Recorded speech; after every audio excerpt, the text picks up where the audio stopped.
there's a lot of vultures. There's a lot of weasels. The one good thing about the UFC is that there's one organization that controls it. Yes. The one bad thing about the UFC is that there's one organization that controls it.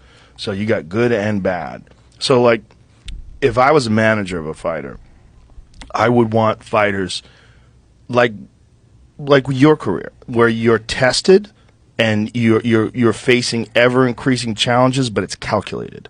It's calculated, and you get lessons from each fight, and then you build up to a point where you're ready to challenge for a title. Like John Jones fought for the title when he was 22.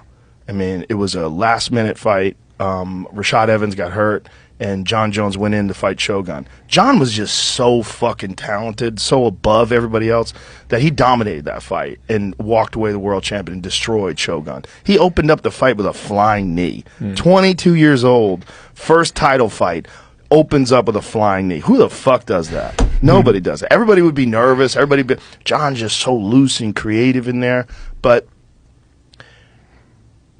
in MMA, a lot of times fighters get fights they're really not ready for. Right. And they But have I'm not to take talking the about fight. the aspect of, I'm talking about the business side of it. Well, the business side, it speaks to that as well, because for a fighter to get to a point where they're undefeated and they have a big name, then they start getting the big money.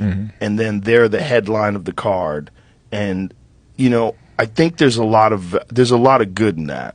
There's a lot of good in preparing a fighter properly. Like, you see a lot of fighters when they fight for a title, they might have like 16-1, 16-0. Like, people like undefeated records. It's very rare that a UFC fighter gets all the way to a title fight without some losses. Definitely.